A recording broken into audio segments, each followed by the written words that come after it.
This fast food chain serves one specialty. The scene, Raising Cane's is doing for chicken tenders what another southern-born chain, Chick-fil-A, did for chicken sandwiches, making tastier fast food versions to popularize all over the country. The concept was born in Louisiana when Todd Graves had the idea to open a chicken finger-focused restaurant and recruited his friend and business partner, Craig Silvey, to help. They submitted a business plan as part of a course at LSU, and according to the company's online history, the plan got the worst grade in the class and the professor said a chicken finger restaurant would never work. The banks said the same. Nonetheless, Graves believed in his concept, followed his convictions, and saved enough money after stints working as a boilermaker in a Louisiana refinery and then as a salmon fisherman in Alaska to open his first restaurant in a former bakery in Baton Rouge, La. When tearing out walls, he found an old mural of the bakery logo concealed behind a brick and decided to adopt the style and lettering. Every location now boasts a signature wall mural of the Raising Cane's logo emerging from behind the middle of a broken brick wall. Each also has one or more pictures of Graves' dog, Raising Cane, who hung around the construction site with Graves when he was working on the first eatery. After this, a friend convinced him to name the place after the friendly Labrador retriever. His original idea was Sockey's chicken fingers because he had fished for the sockeye salmon to raise startup capital. Raising Cane has since passed away, but Graves and his wife got a puppy, Cane 2, who is now grown and certified as a therapy dog visiting children hospitals weekly. The presence of the founder and his dogs are very much felt throughout the operation with personal stories and photos on the company website, photos in the restaurants, and a letter to customers printed on the soft drink cups explaining the chain's fresh, never frozen mantra. Great American Bites, Southern Fried Chicken in Chile, Minneapolis. Otherwise, the Raising Cane decor is best described as eclectic, with lots of pop culture pictures and movie posters, everything from Wonder Woman to Elvis. It is order at the counter and grab a seat fast food with a drive-through, though the quality of the sleek furniture, brick and wood finishes of the floors and walls, and omnipresent hospitality of the staff evoke a slightly more upscale take on the genre. The formula certainly works. In the 2 decades since the first spot opened in 1996, Raising Cane's has expanded to nearly 400 locations in 24 states as well as several other countries, mostly in the Middle East. Business Insider named it the top restaurant chain of 2017, and for the 20th anniversary Graves unveiled a 5-year plan to reach 600 stores and $1.5 billion in revenue by 2020. While the brand is most densely represented across Louisiana, Texas and the Southeast, there are locations in Chicago, Las Vegas, up and down California, across the Midwest with many in Ohio, in the Colorado Rockies and Arizona desert, as far north as Minnesota, and there's even one in Boston, the sole northeastern outpost, for now. Reason to visit, chicken tenders. The food menus don't get much simpler than the one at Raising Cane's. The sole protein is chicken tenders, fingers, which only come breaded and fried. Then there are just 4 options to choose from, plus a kid's meal and catering-style tailgate platters. The signature entree is the box combo, 4 tenders with cane sauce for dipping, coleslaw, crinkle-cut fries, griddled Texas toast and a drink. The other options are all pretty much the same except for the number of fingers. There's a slightly smaller 3-finger combo, and the cognac, with 6 tenders and 2 servings of the dipping sauce.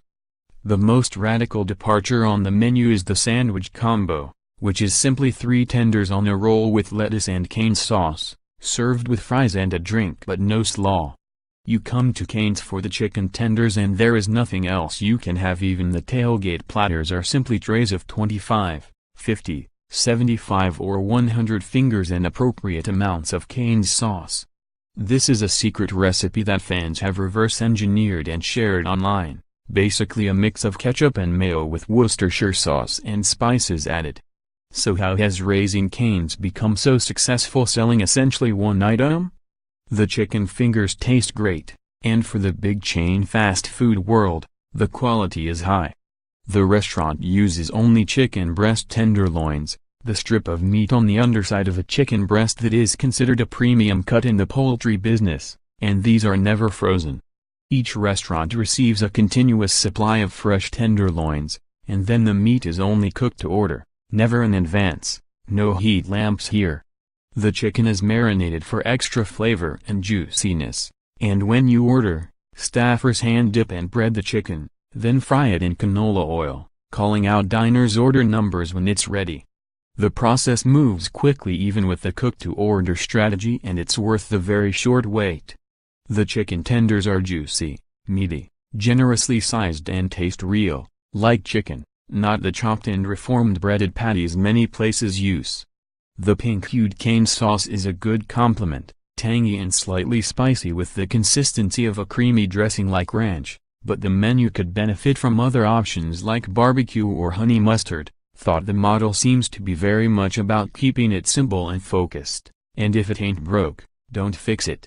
More great American burgers and hot dogs. I'm not generally a fan of crinkle-cut fries, and there's a good reason why these are one of the least popular restaurant styles in the country, but like the chicken, at Raising Cane's the fries are better than the norm, thinner and crispier than most. Because the fries are also fried freshly and quickly salted so the salt sort of melts into the exterior, the crinkles help by expanding surface area. The coleslaw also tastes fresher than you might expect in this setting and at this price point, and it is made in fresh batches in each location every day so it stays crisp. The crispness and creaminess make a good contrasting partner to the chicken. The least interesting thing on the menu is the Texas toast, more like a New England-style hot dog roll, those with the non-crusted, white bread exposed vertical sides, that hasn't been split, a blandish strip of bread that's griddled.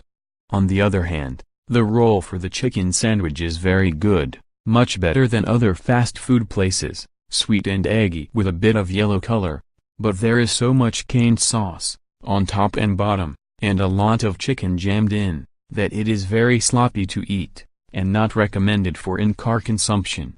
The equation is simple: if you like chicken tenders or chicken tender sandwiches you will probably like Raising Cane's a lot, and if you don't, there is absolutely no reason to visit, though the sweet tea is good.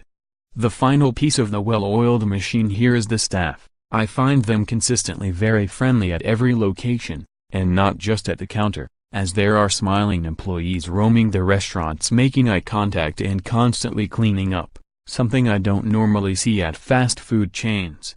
Pilgrimage worthy? No, but it's definitely one of the better roadside fast food options on America's highways, if you like chicken tenders. Rating: yum. Scale: blah, okay, yum, OMG. Price: $, cheap, moderate, expensive. Details: locations in 24 states, especially across the Southeast, Texas, Midwest, Southwest and California. RaisingCanes.com. Larry Elmstead has been writing about food and travel for more than 15 years. An avid eater and cook, he has attended cooking classes in Italy, judged a barbecue contest and once dined with Julia Child. Follow him on Twitter, @TravelFoodGuy, and if there's a unique American eatery you think he should visit, send him an email at travel@usatoday.com. Some of the venues reviewed by this column provided complimentary services.